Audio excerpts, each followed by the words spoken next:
Welcome back.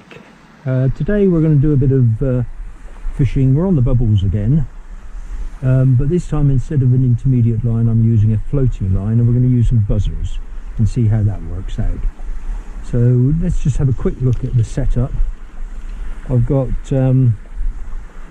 floating line with around about 10 foot to the first dropper, and then it's just a simple straightforward little buzzer, then another 3 or 4 feet to the second dropper with another buzzer. First one's got a red cheek, this one's orange, and then just by way of change I'm putting a gold rib hare's ear on the point. Okay, nice short droppers, so if I do get a tangle it's easy to undo, and you'll notice I'm using the little silver rings, which I really like and always use. So let's see how we get on.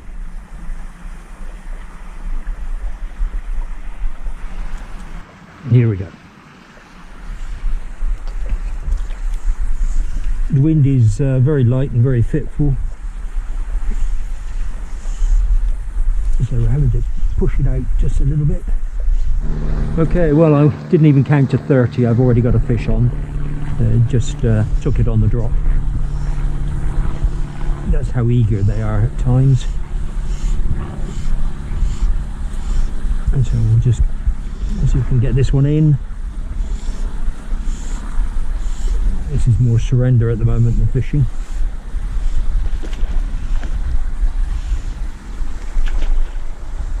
But it proves the system works. It's taken the top dropper, so the fish are literally just a foot or two underneath the surface.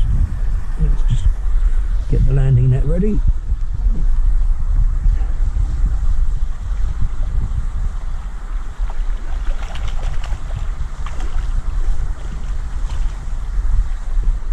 There we go. Not the biggest fish in the world, they all count. Right, I'll just put this on hold whilst I unhook him. Right, well, he's been safely returned,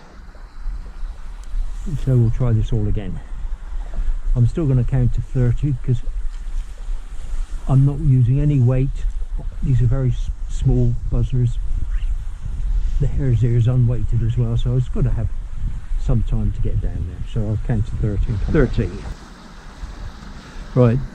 These are going to be very slow retrieve, so I'm just going to do a couple of pulls and then leave it for 3, 4, 5 seconds, and then another couple of pulls.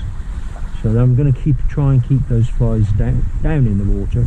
The 15-foot leader, we've got a current coming off the bubble line, so I'm probably only getting down 5, 6, 7 foot.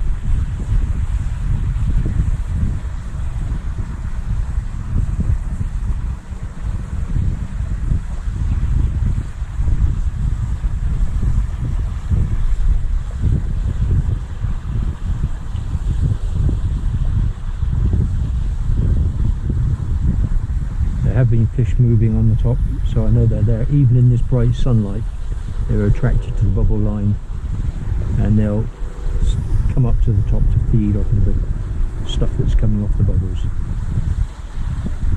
And there we go.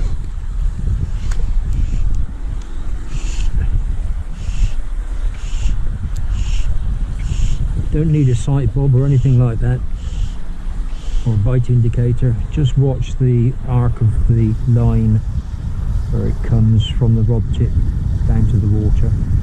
That'll soon tell you. You'll just see that twitch and start to straighten, and then you just have to lift into the fish.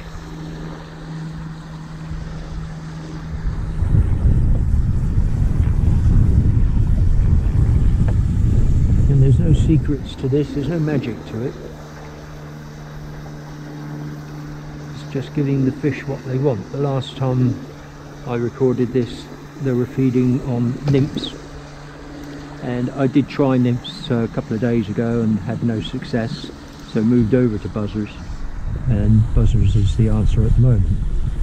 I think it's really a question, as always, of looking and seeing what's coming off. At the last time there were lots of damselflies coming off, and we had sedge hatches, so I was using gold rib hare's ears and appetizers. Let me just put this fish back.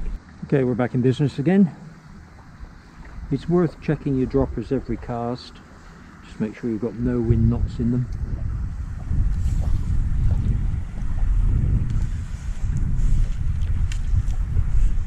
So the wind is shifting again. And at the moment it's more or less in my face, which is going to make it a little bit more problematic casting. 30 coming up. Right, I've counted to 30, but I did have a take on the way down again. So, you know, when that happens, you don't really know what depth the flies are at, but we'll give it a retrieve anyway. It was just snatched at it.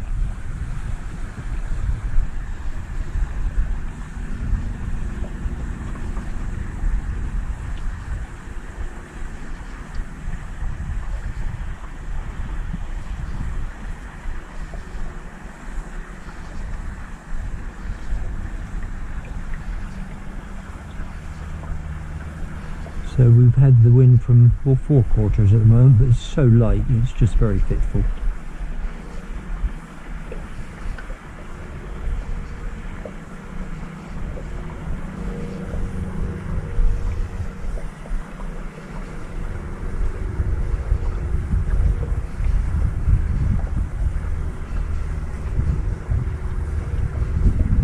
The wind's coming from this direction here now.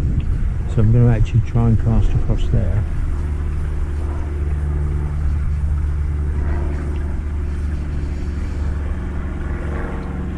So I just hold the line up, have a look at those. Yes, I can see the buzzers. And we'll try and cast across here now.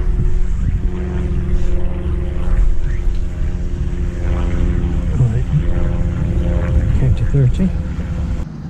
What's happened now is that the line has been washed away by the current caused by the bubbles, and there's actually quite a big loop in the line, but I'm not going to try and mend it because it will straighten itself out as I retrieve.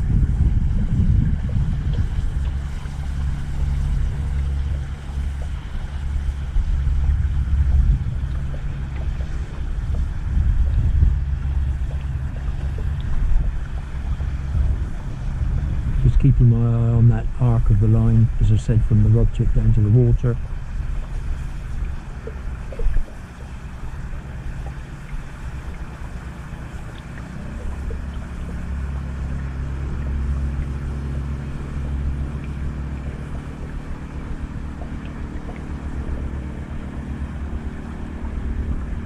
This floating line is the Rio outward bound. I like this line. It's only got a 30-foot head, so you don't have to get so much line aerialized before you shoot it, and you do actually use it like a shooting head rather than a full line.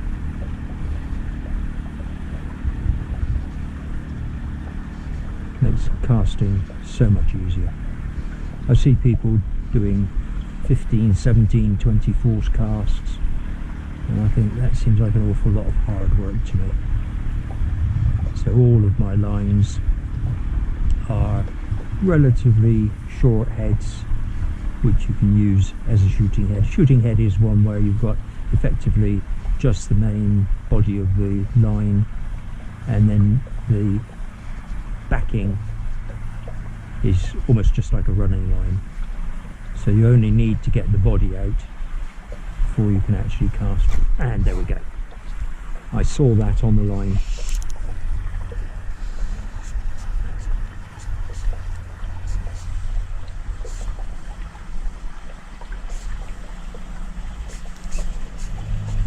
You notice I'm just letting the line run through my fingers.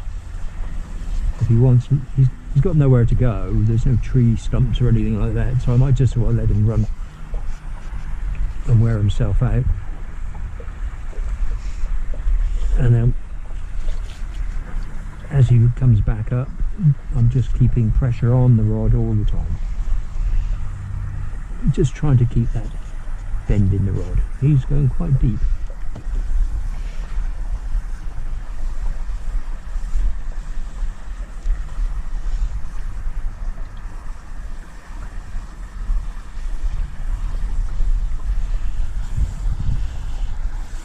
sometimes I'll wear a glove on my right hand, because if you get into the fish like this, you can see you can actually wear a groove in your finger.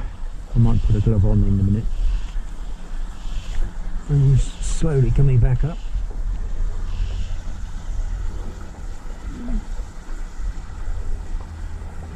But he's very reluctant.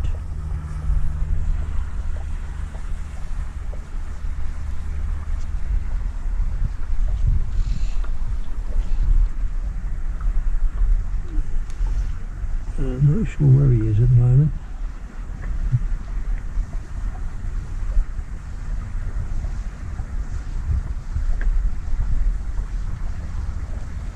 I think he may have got himself onto the bubble line, because I can't seem to move him.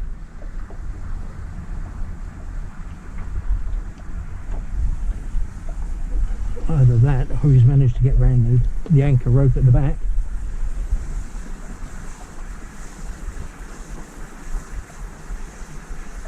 No, I'm going to have to let you go for a minute and I'll let you know what happens.